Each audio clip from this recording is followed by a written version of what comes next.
Hey everyone, in today's video we are going to be cleaning up the huge disaster of a mess inside my greenhouse, and we are also going to be setting up our heating mats for the seedling starts and getting all of that set up, even putting our first seeds in the soil for 2024. So come along with me if you want to see a giant mess cleaned up and get some motivation for spring.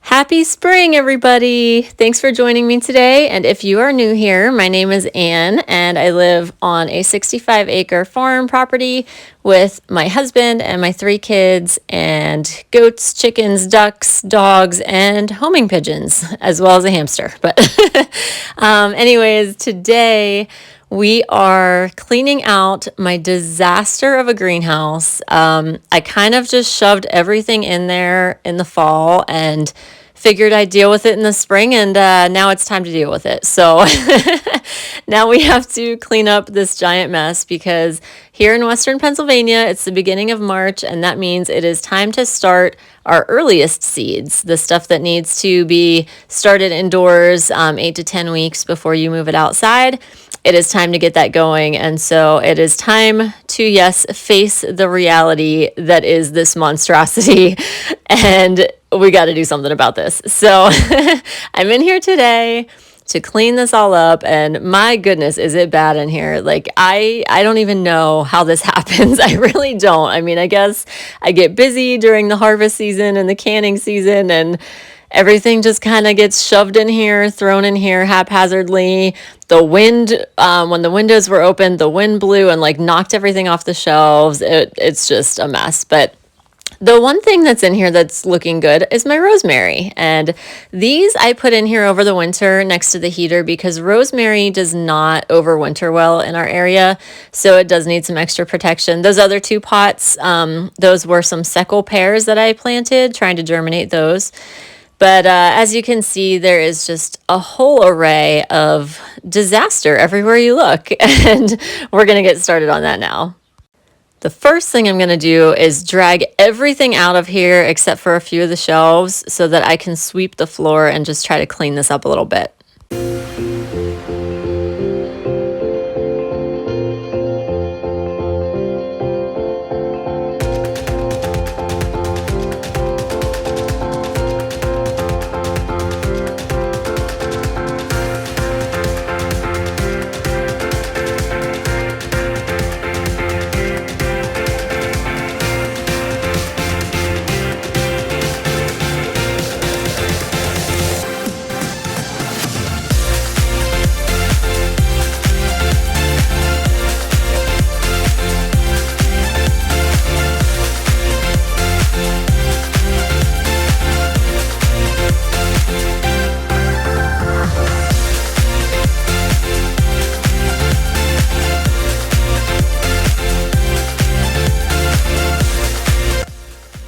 I did not even realize until I was watching this to edit the video here that in the background to the left, I guess one of the goats got out and my girls were like chasing it through the yard. So if you missed that, you can rewind and look. That was kind of funny. I didn't realize that was going on in the background as I was cleaning out the greenhouse.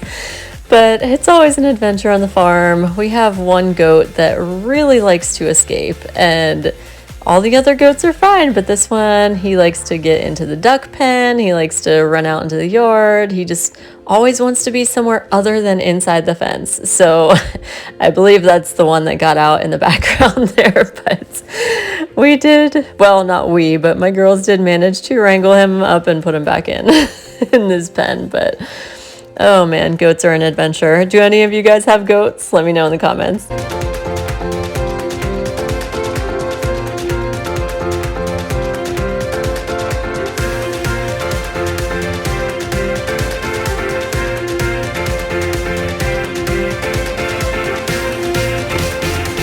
So my process here was just to drag everything outside that I could and get it out of the way so that I could sweep in here and like get underneath the shelves and get all of that dirt and dead bugs and butterflies and mice and whatever else was in there, get everything out and start with a clean slate. Now, I'm not going to go crazy sweeping in here because obviously it is a greenhouse. There's going to be dirt all over the floor like 5 seconds after I finish cleaning it. So I'm not scrubbing the floor, I'm not mopping it. I'm just getting most of the big stuff out. And right now I'm just sweeping underneath the shelves because there were some mouse nests under there, and my dog actually found them a few weeks ago. He ran into the greenhouse and just pointed straight at it, so I knew something was in there.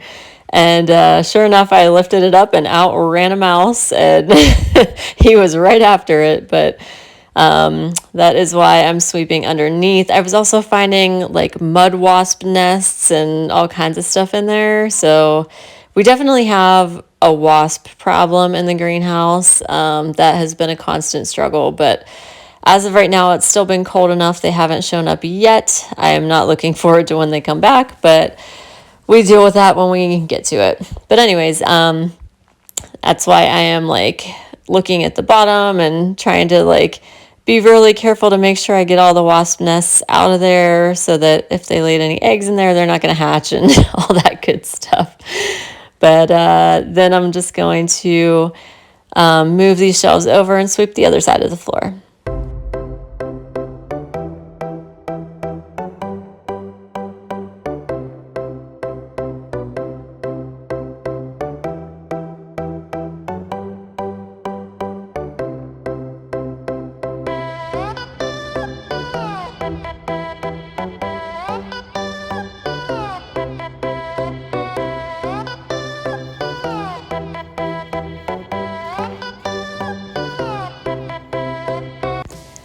This already looks a million times better than it did, but I still have a long way to go in here because I need to get everything set up the way I want it for the plants. And I'll show you a little bit later in the video how I'm trying to figure out how to keep the plants warm at night but not fry them during the day. And so I do think that I finally figured that out. But it took a lot of back and forth and guess and check action going on today. But I do think I finally figured it out, and I'm happy with how it turned out. So I'm excited to show it to you at the end of the video. And here I'm just showing you the heat mats that I use for starting my seeds.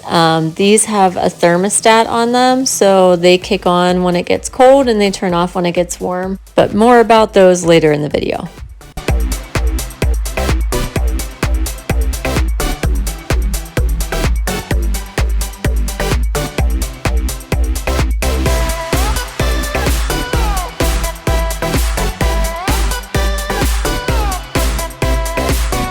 As you can see, I have a lot of solo cups, and that's for transferring the seedlings into something larger before I put them in the garden. Or if I'm going to sell them, then that's what I would sell them in. But in addition to the solo cups, you'll see I also have a ton of like yogurt cups and the little microwavable rice cups and pudding cups and things like that family members have saved for me because I am a very frugal person and I will not waste anything. And if it is the general size and shape of a yogurt cup or a solo cup, I will take it and I will plant seeds in it. So I do have a lot of random containers too, like butter containers, things like that. So I had this extra greenhouse fabric that was originally from the hoop house that I had before I got this nice greenhouse built by the Amish. I had a hoop house that during a windstorm ended up blowing away and landing in my neighbor's yard. And thankfully I was able to go retrieve the materials. The frame of it was all bent and mangled, so that got thrown out. But I was able to reuse the greenhouse fabric itself. And so what I'm doing now is just tying this up in the rafters so that I can try to make a tent almost to just hold the heat in around my plants right next to the heater. And that way I can keep them warmer at night inside the greenhouse.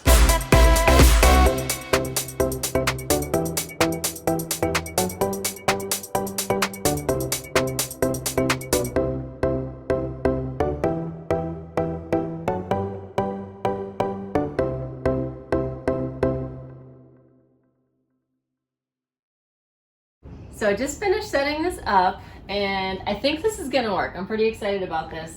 So these are all heating mats and this is what we'll start our seeds on whenever we plant the seeds. So I put the thermostats, I hung them all on the wall here, down where it's more shaded so that the light's not directly hitting them and frying the batteries in those. But those are all plugged in here, and these are the probes for the heating mats.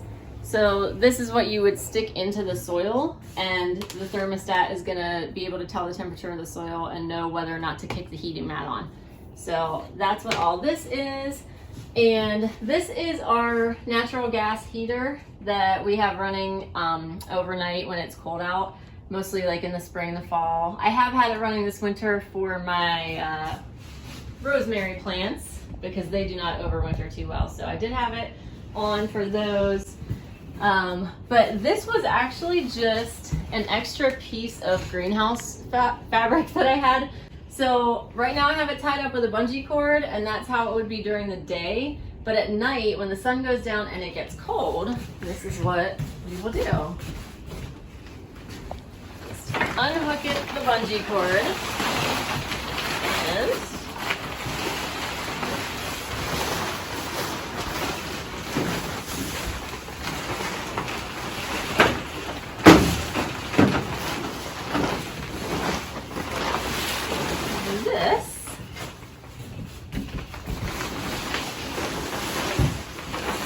is how we will keep the heat on the plants at night.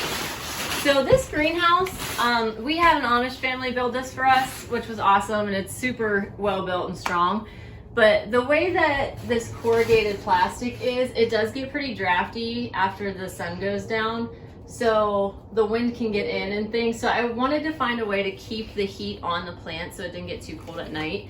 And so this is what we came up with. So now, follow me in here. Going through the tunnel. Okay, so now I just used some more posts. Like these are all just stackable shelves. I just put some of the posts there to hold this up off the plants. But now the plants will be kind of encapsulated right next to the heat. So this tarp will hold the heat in overnight and keep the plants warmer. So this is our setup for the greenhouse.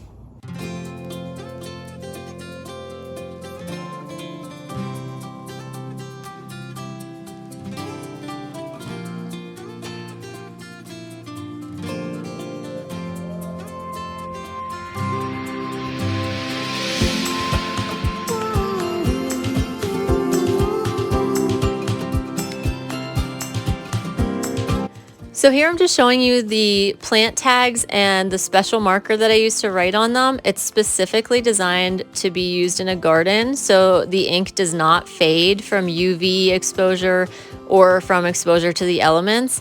And I've compared that to a Sharpie. The Sharpie fades, the Sharpie gets washed off in the rain and the snow, disappears, it fades from the UV rays. But that marker does not. That ink stays put no matter what. So it really is worth getting that marker if you are gonna forget what you planted and you really need to know what it is. I would get those special markers, and I will leave a link in the description box for you to those, as well as the plant tags.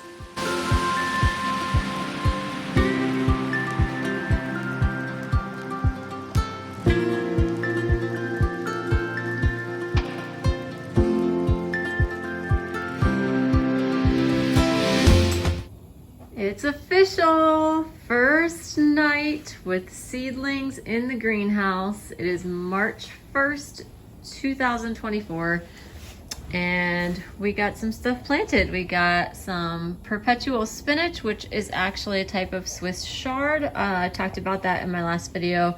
If you didn't see that, I can post a link to all the seeds that I'm using this year. I'll post a link to that video. Planted some lettuce, couple different types of lettuce, some bok choy, some cabbage, some sweet onions. My daughter planted some flowers. I planted some rhubarb in there. This is all oregano in here. These are my asparagus seeds. They need to soak overnight. I think it said 24 to 48 hours. So soak them for 24 hours, yeah. So they're gonna soak until tomorrow night, and then I'll plant those. And these are some other things that my daughter planted. Not really sure what's in there, but anyways, I got this set up, all done. So I have the heater running. I have my thermostats on for the heating mats, except for this one. But what I'm gonna do now is I'm gonna pull that greenhouse fabric around the back of this, so it's gonna hold all that heat right here where the seeds are, because this is a pretty big greenhouse, and if I don't do that, it will lose a lot of the heat. It won't get quite as warm, so I'm gonna wrap those and I'll show you what that looks like. But I am pretty excited because I did actually finish cleaning the greenhouse, finally, yay! Been working on that video for a while now, but these are just like extra pots that I have. This is our little, this stick here. This is our invention that I literally just like duct tape fly swatters to the end of it, because the peak of this roof is 11 feet high and we get wasps up there all the time. And so that is what the fly swatter is for, is to get the wasps away from me while they were in here trying to build nests and things like that. But over here, this is just kind of a storage area. In this bin, I have some cleaning rags if I just want to dust stuff off. And, oh, let's just go in for a closer look, why not? And then I just have a few extra containers that can hold different size pots. So I have those in there just in case I need them. This is just a lawn chair in case I want to sit down while I'm in here. And then this shelf, I have a tabletop fan, and I also have a standing fan, so I can kind of angle the air whichever way I need it to go when I'm in here. The bottom down here is just more storage. These are empty crates and bins. Right now, these are collapsible crates. I think these are from Amazon. If I can find the link, I'll link it for you. But these come in handy because they fold up nicely for storage, but then whenever they trying to shove that back on the shelf. Whenever you unfold them, they look like this. So you can pop them out and fold them down, so they're pretty nice. This is an extra hose and just some nozzles and things like that. So that's there. Under here, I have just some of the extra, I'm knocking stuff over all over the place today. Totally cool. These are just extra like posts for the shelves. I have more shelves. They're outside the greenhouse, and I took some over to the barn because I didn't need them all right now. These are some watering cans that I made from old orange juice bottles. Just poked holes in the top of the lid with a hammer and a nail, and they make really nice like sprinkler water cans. So I use those. I also have, oh my goodness. Well, this was organized a minute ago. Okay. I also have this watering can, which is just your basic, I don't know, like $2 watering can from Walmart or whatever. I do have a bigger one. It kind of leaks a little bit. It's not the best. I don't know. It's what I have. So I use what I have. These are more containers here in case I need more containers. This is actually shade cloth. It gets really, really hot in here when it's sunny. And so if I need to protect the plants from having too much heat, when it's too cold to put them outside, I can use this shade cloth to cover them up. This is some potting soil that I have here.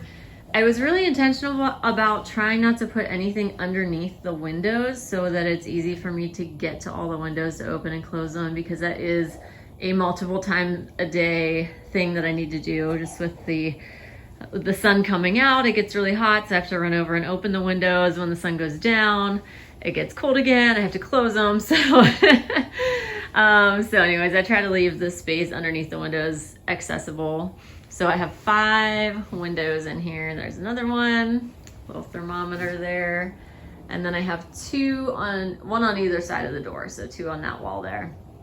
Don't mind all the dirt on the door. This is a greenhouse. What do you want from me? Anyway. Okay.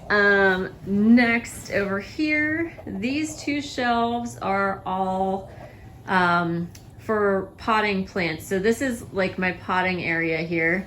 This is just a pile of stuff that's going back to the house with me, so ignore that. That's my tripod for filming, my gloves, my Yeti water bottle, which this I actually really love. If you've never tried a Yeti water bottle, you really should, because I literally sit this on the hot black plastic in my garden all day long and the water still stays ice cold. Like, this is literally sitting in the sun on black plastic and it's 90 degrees outside and the water inside is ice cold. It's crazy. It really, really works.